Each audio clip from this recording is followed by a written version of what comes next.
Gracias a todas y a todos por estar presentes.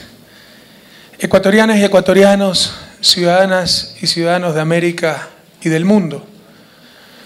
Luego de una sentencia histórica en el llamado caso El Universo, he creído conveniente relatar en detalle todo lo que realmente ha pasado para que los ciudadanos del mundo y la posteridad entiendan el porqué de nuestra lucha y el increíble poder al cual enfrentamos y derrotamos.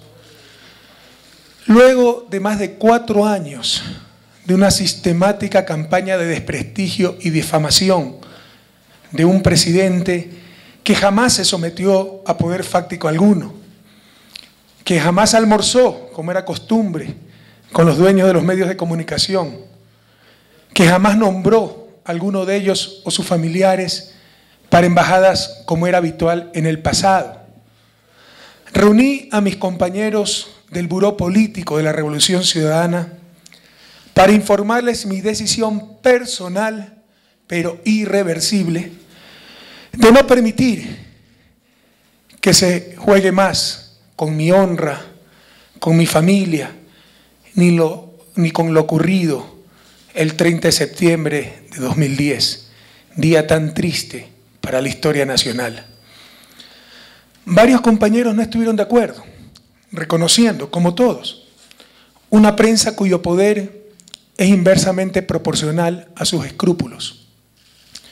Les solicité que respetaran mi decisión y que incluso estaba dispuesto a separarme del proyecto político si ésta lo afectaba, porque ante todo era un ser humano y ya no podía tolerar tanta infamia. Luego, procedí también a informar de mi decisión al pueblo ecuatoriano. Pese a ello, una vez más, de la forma más descarada, Emilio Palacio, en aquel entonces editor de opinión, entre comillas, de Diario El Universo, el día 6 de febrero de 2011, en su editorial No a las Mentiras, me acusó de ser criminal de lesa humanidad y de haber ordenado disparar a discreción y sin previo aviso contra un hospital lleno de civiles. Esto por respeto a la más elemental dignidad humana, a los caídos aquel nefasto día, a la imagen de la patria y por respeto a la historia, no lo podíamos aceptar.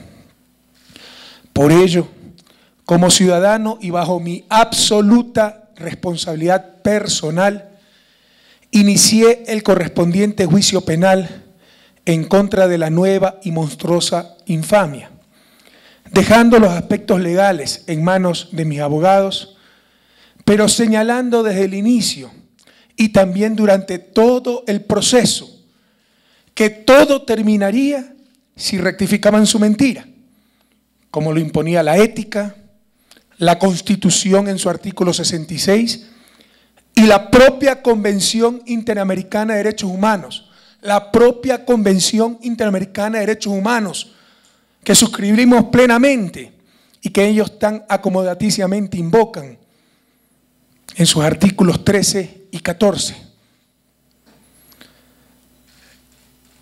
Y que no íbamos a quedarnos con medio centavo, ya que cualquier indemnización sería para el proyecto Yasuní ITT.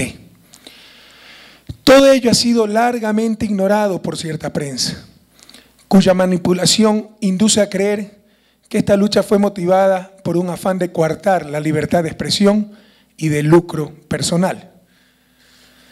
Nunca quise ese juicio, como ningún otro.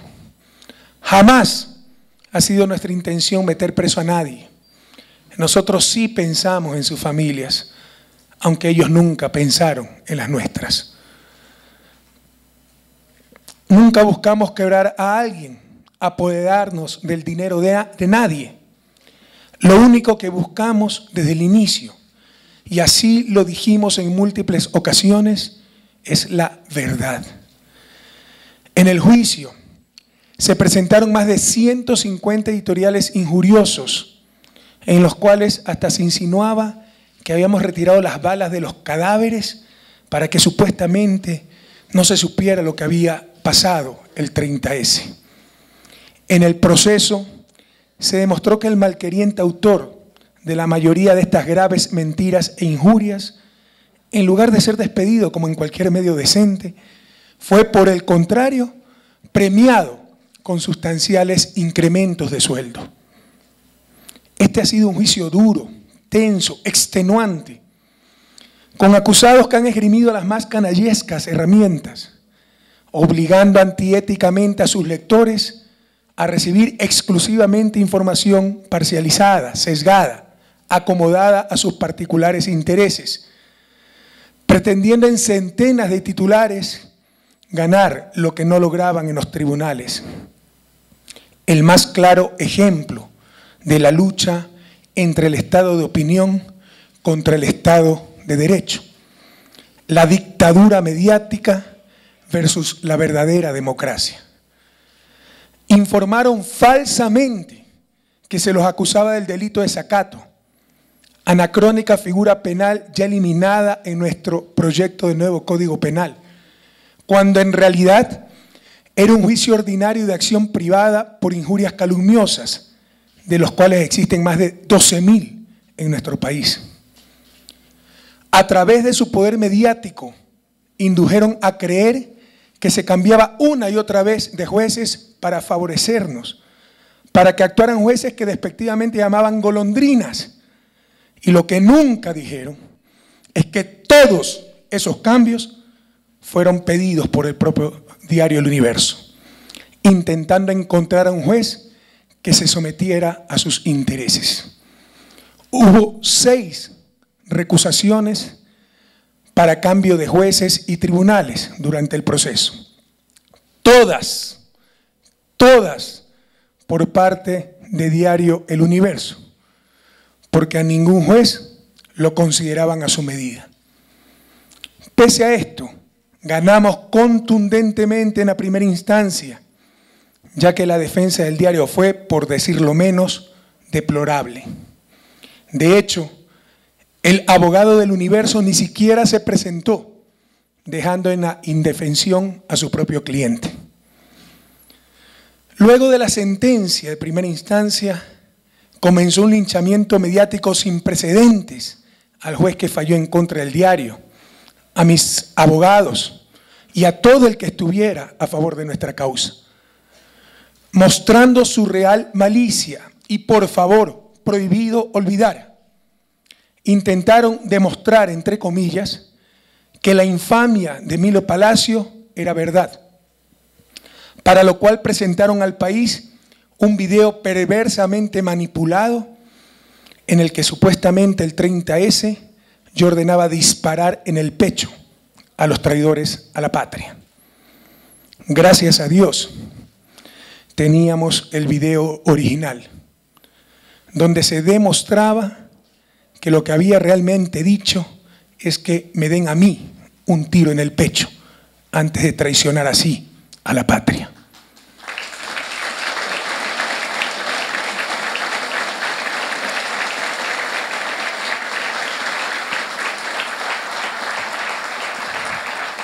Todo esto sirvió para que la ciudadanía abriera los ojos y nos diera mucho más apoyo popular. Cuando se derrumbaron todas sus mentiras, se lograron acercamientos para finalizar el juicio con la presentación de las debidas disculpas y rectificación. Incluso enviaron el borrador de una posible excusa, hasta que cayeron en manos de un siniestro abogado que los llevó a mayor malicia y agresividad, iniciándose una nueva campaña de deslegitimación del proceso al asegurar que la sentencia, posteriormente ratificada en todas las instancias, no había sido elaborada por el juez de la causa, hecho verificado, entre comillas, por un supuesto experto extranjero nombrado y pagado por ellos mismos. Es decir, acusación sin ninguna validez jurídica, pero que la falta de ética de cierta prensa la tomó como verdad absoluta. Pese a toda esta arremetida de desprestigio e intimidación, Los 3 jueces de segunda instancia, en forma contundente, nos dieron nuevamente la razón. En este periodo empiezan a acudir a la Comisión Interamericana de Derechos Humanos, donde existe, por decirlo menos, la inapropiada injerencia de la relatora para la libertad de expresión, basándose tan solo en versiones de los acusados y pretendiendo que hasta sus opiniones debían ser vinculantes para un Estado soberano. Posteriormente, y al verse perdidos, ocurre algo seguramente inédito en historia del periodismo mundial. El Universo acepta pedir disculpas, es decir, reconoce que mintió, pero tratando de imponer condiciones al injuriado. Inaudito.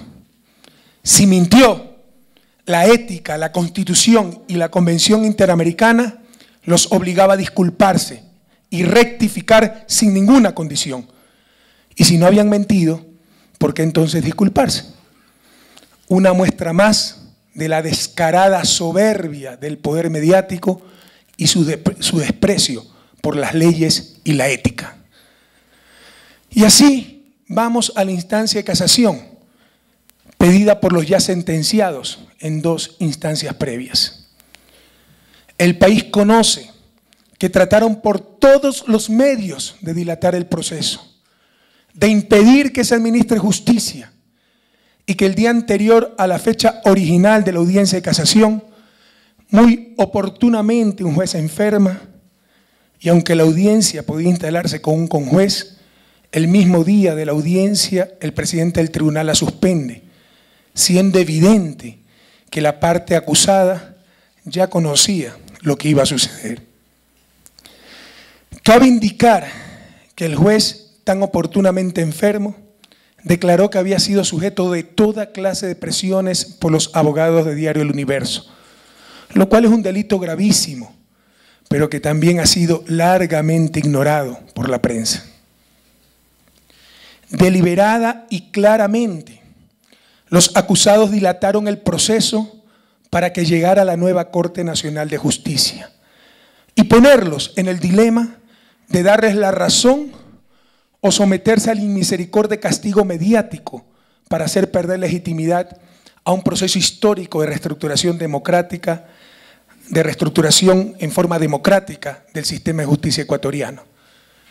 Felizmente, los flamantes jueces elegidos por concurso nacional de merecimientos no se atemorizaron.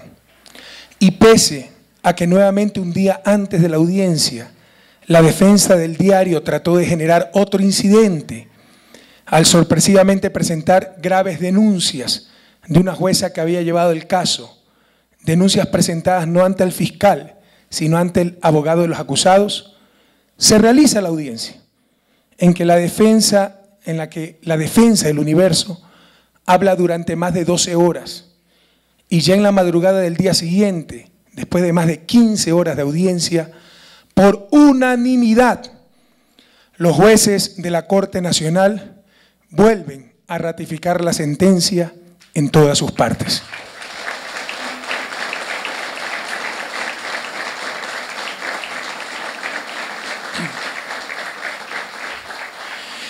En este proceso hemos aprendido mucho, sobre todo acerca de hasta dónde llegan los tentáculos de este poder que se ha querido omnímodo y por encima de las leyes. Poder que antes de nuestro gobierno no necesitaba mostrarse de cuerpo entero porque bastaba un par de titulares para arredrar a cualquiera.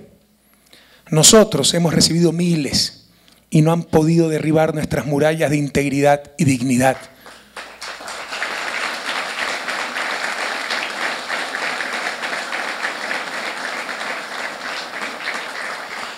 Con mucha pena vemos el espíritu de cuerpo, incluso de respetable prensa internacional, publicando versiones de los acusados sin ni siquiera cumplir con el elemental deber de contrastar la información.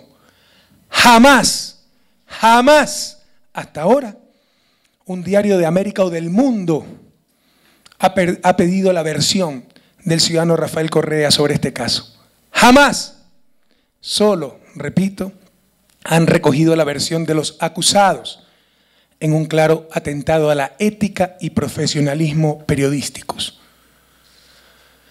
Como una muestra de total prepotencia, el grupo de diarios de las Américas, especialmente medios colombianos, reprodujeron el infamante artículo, lo cual lo consideramos hasta un favor, porque los ciudadanos honestos de nuestra América pudieron darse cuenta de la razón que nos asiste.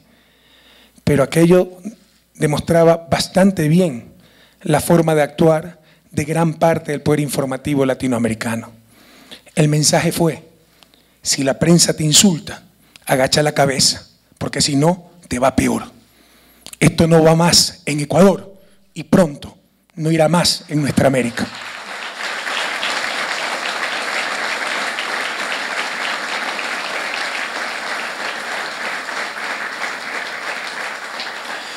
Se ha hablado de que no se siguió el debido proceso y probablemente tienen razón, ya que lo debido, entre comillas, hasta hace poco en Ecuador, era que los jueces temblaran y se sometieran a la presión mediática. Se ha hablado de dictadura y nuevamente tienen razón, porque en Ecuador existe una dictadura y existe un gobierno con una impresionante legitimidad democrática que ha tenido que enfrentar a esa dictadura, la dictadura de los medios de comunicación.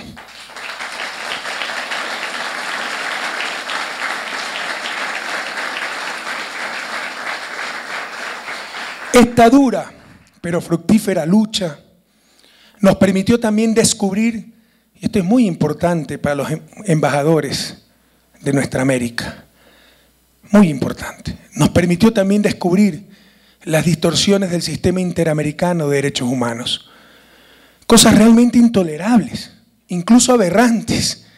Por ejemplo, la sede de la Comisión Interamericana de Derechos Humanos está en Washington. La presidenta de la comisión es una estadounidense y, sin embargo, Estados Unidos no es signatario de la convención. ¿Cómo puede ser posible esto? Por otro lado, la comisión tiene 8 relatorías de derechos, pero la única con informe independiente y presupuesto propio es la Relatoría de Libertad de Expresión. Su financiamiento proviene de los Estados Unidos, que no reconoce la Convención, y de la Unión Europea, que no es parte del sistema interamericano. ¿Es esto lógico? ¿El derecho de libertad de expresión tiene supremacía sobre otros derechos?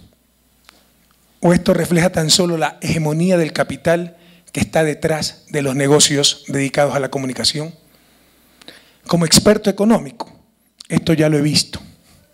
Por ejemplo, la independencia de los bancos centrales, que se presentó como avance científico y civilizatorio, no era otra cosa que formas de garantizar los privilegios del capital financiero.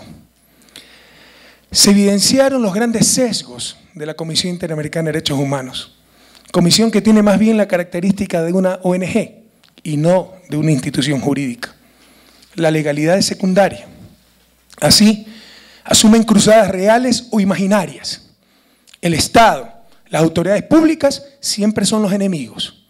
Los periodistas, los medios siempre son las víctimas y los perseguidos, sin alcanzar a entender que cualquier poder es capaz de atentar contra los derechos humanos, entre ellos el poder informativo.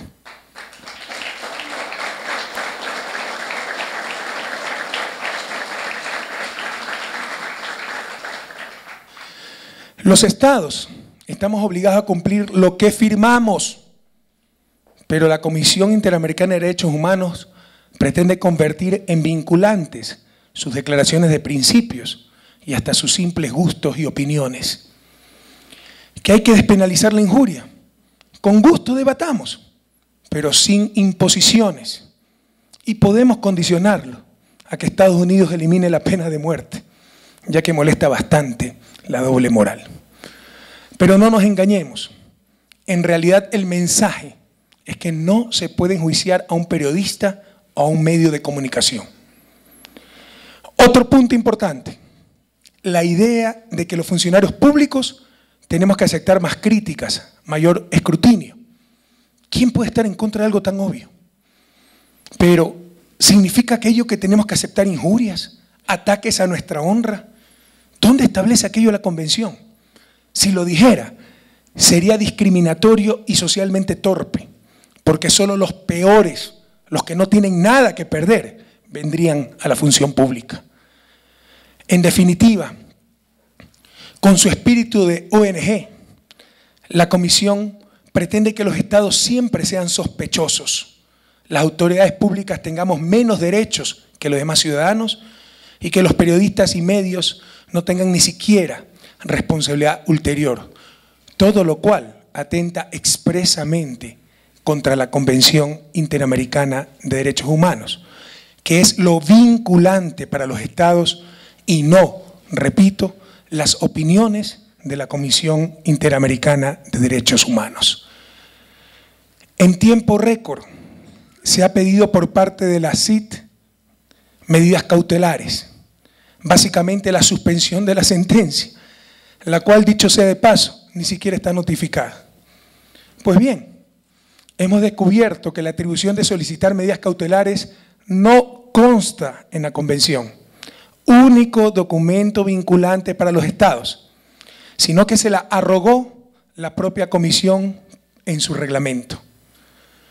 Ni las formas se guardaron, pues el texto de la disposición que contiene las medidas cautelares carece de cualquier motivación. Y lo más grave de todo es que las normas internas de la Comisión únicamente admiten medidas cautelares en el evento de existir daños irreparables, que obviamente no existen en el caso del diario El Universo. Es claro que si no se tratara del más poderoso periódico de Ecuador, este caso hubiera sido uno más de los 12.449 juicios propuestos por injurias calumniosas que se tramitan en nuestro país. Así, esta lucha nos ha permitido evidenciar un inmenso y fundamental espacio donde no han estado presentes los estados y que ha sido delegado a funcionarios que claramente han extralimitado y distorsionado sus funciones, influenciados por países hegemónicos, fundaciones financiadas por los propios medios de comunicación y el gran capital detrás de los negocios de comunicación social.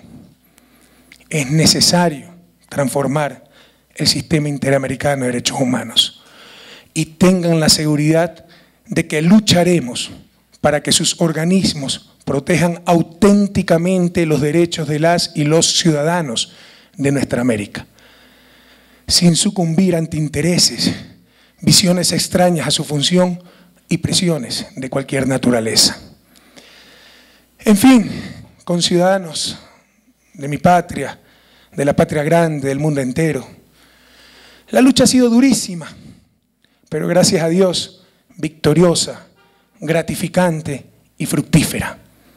Y se han cumplido los 3 objetivos básicos que buscábamos, que no eran mandar preso a nadie, ni quitarle medio centavo a nadie.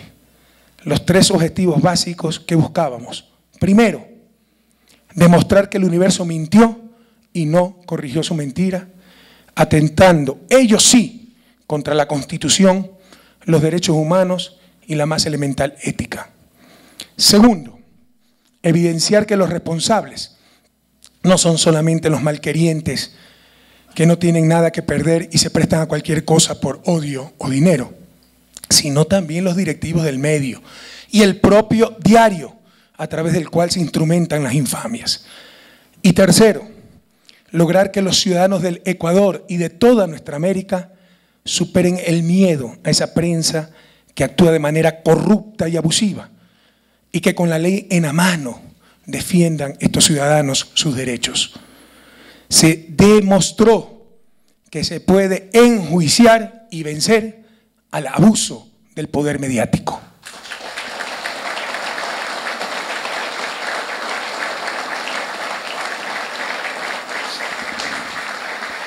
Tengo que agradecer a muchas personas, a mis abogados, a mi familia, a mis amigos, pero sobre todo, quisiera agradecer el inmenso apoyo de los ciudadanos no solo de Ecuador, sino de toda nuestra América. Pese a la impresionante campaña mediática, a la manipulación de la información, a los intentos de deslegitimación del proceso, Los niveles de popularidad del gobierno nacional están más altos que nunca y los niveles de credibilidad de la prensa más bajos que jamás.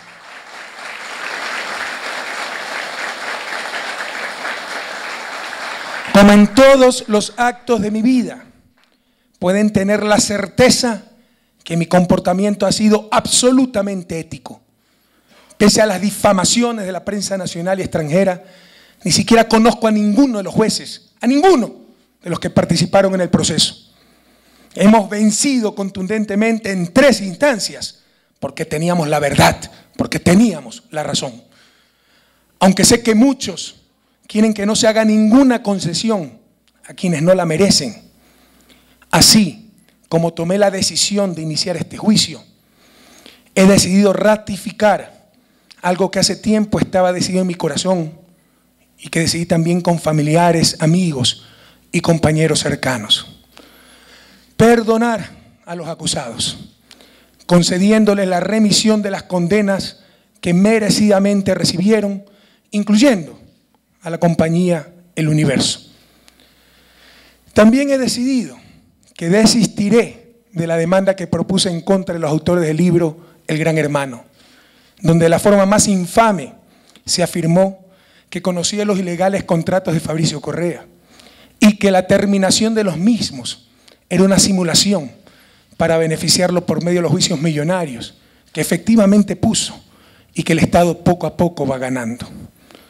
Lo que le faltó decir es que las empresas fantasmas y las contrataciones, así como los juicios contra el Estado, fueron y son asesorados por el procurador de Diario El Universo.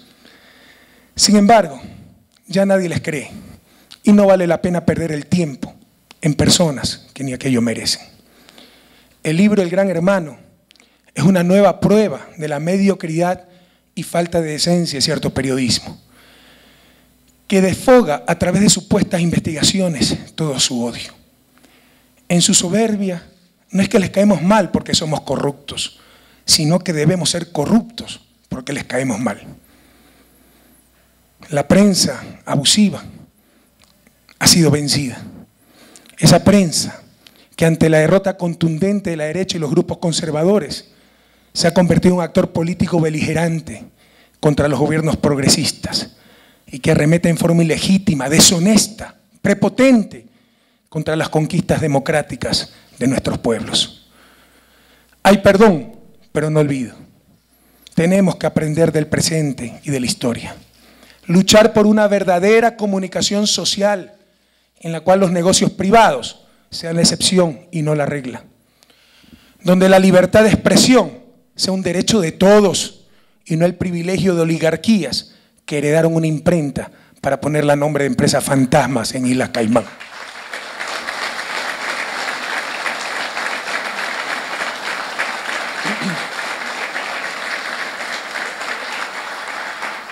Esperamos que los injuriadores dejen de mostrarse como víctimas. No les queda bien ese papel, no les cabe ese papel.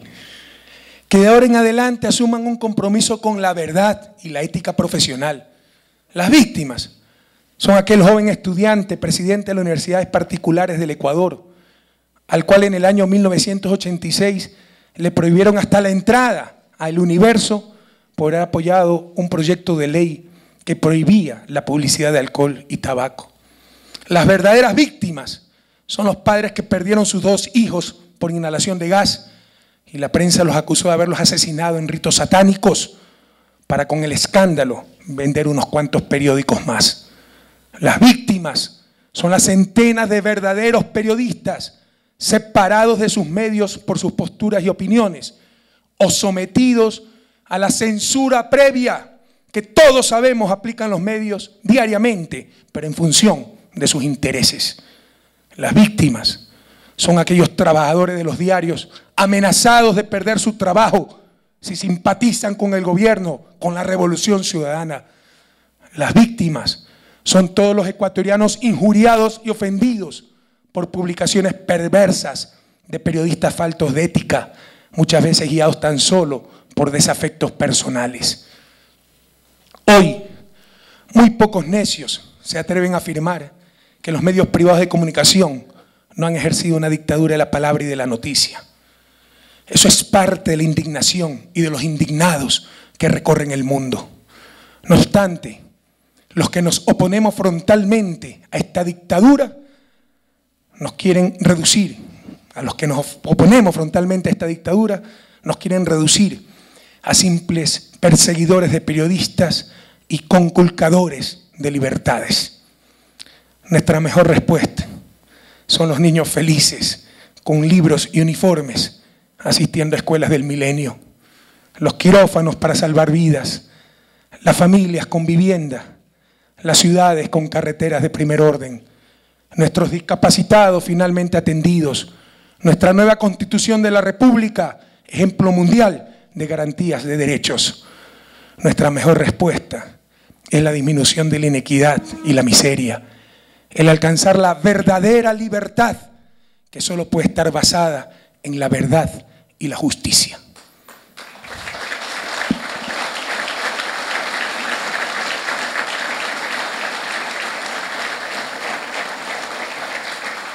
Jamás permitiremos otra hoguera bárbara, el más cruel crimen político de la historia del país, impulsado directa y descaradamente por la prensa de aquel entonces. Y decimos con Eloy Alfaro Delgado: nada soy, nada valgo, nada quiero para mí, todo para vosotros, pueblo que se ha hecho digno de ser libre. Hasta la victoria siempre, compatriotas.